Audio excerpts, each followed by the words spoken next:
ಇವತ್ತು ನಾವು ಖುಷಿಯ ದಿನ. ಯಾಕಂತ ಹೇಳಿದ್ರೆ ಜಗತ್ತಿನಲ್ಲಿ ಹುಟ್ಟುಹಬ್ಬ ಆಚರಣೆಯನ್ನು ಮಾಡುವಂತಹ ಸಂದರ್ಭದಲ್ಲಿ ಮನಸ್ಸಿಗೆ ಮುದ ನೀಡುತ್ತೋ ಹೇಗೋ ಹಾಗೆಯೇ ಒಟ್ಟಿಗೆ ಕೂಡ ಚೆನ್ನಾಗಿ ಸವಿಯಾದ ಊಟ ಉಪಚಾರಗಳು ಮುದ ನೀಡಿದೆ. ಅಫ್ರಾಸ್ ಅಬ್ದುಲ್ಲಾ 10ನೇ ತರಗತಿಯ ವಿದ್ಯಾರ್ಥಿ. ಪ್ರಶಾಂತಿ ಶಾಲೆಯಲ್ಲಿ ಅನೇಕ ವಿದ್ಯಾರ್ಥಿಗಳು ಸಾಧನೆಯ ಪಥದಲ್ಲಿ ಸಾಗುವಾಗ ಅಫ್ರಾಸ್ ಅಬ್ದುಲ್ಲಾ ಅವರ ಹುಟ್ಟುಹಬ್ಬದ ದಿನ ಇವತ್ತು. ದೇವರ ಆಶೀರ್ವಾದ, ಅದೇ ರೀತಿಯಲ್ಲಿ ಎಲ್ಲ ಹಿರಿಯರ ಆಶೀರ್ವಾದ ಇರ್ತಾ ನಾವೆಲ್ಲರೂ ಒಟ್ಟಾಗಿ ಅವನಿಗೆ ಹುಟ್ಟುಹಬ್ಬದ ಶುಭಾಶಯಗಳನ್ನು ನೀಡೋಣ.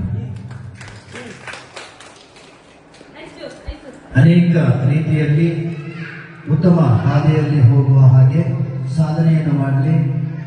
ದೇವರ ಆಶೀರ್ವಾದದೊಂದಿಗೆ 10ನೇ ತರಗತಿಯಲ್ಲಿ ಉತ್ತಮ ಅಂಕ ಪಡೆದು ಪ್ರಶಾಂತಿಗೆ ಕೀರ್ತಿ ತರಲಿ ಅನ್ನುವ ಆಶೀರ್ವಾದ ಹಿರಿಯರ ಜೊತೆ ಅವನಿಗೆ ಪ್ರೇರಣಾ ಶಕ್ತಿಯಾಗಿರುವ ಎಲ್ಲ ಸಾಧಕರ ಆಶೀರ್ವಾದ ಇರಲಿ, ನಿಮ್ಮೆಲ್ಲರ ಆರೈಕೆಯಲ್ಲಿ ಅಂತ ಹೇಳ್ತಾ ಹುಟ್ಟುಹಬ್ಬದ ದಿನ ಈ ಮನೆಯವರಿಗೆ ಅನೇಕ ರೀತಿಯ ಒಳಿತಾಗಲಿ, ಶುಭ ಆಶೀರ್ವಾದಗಳು ಬರಲಿ.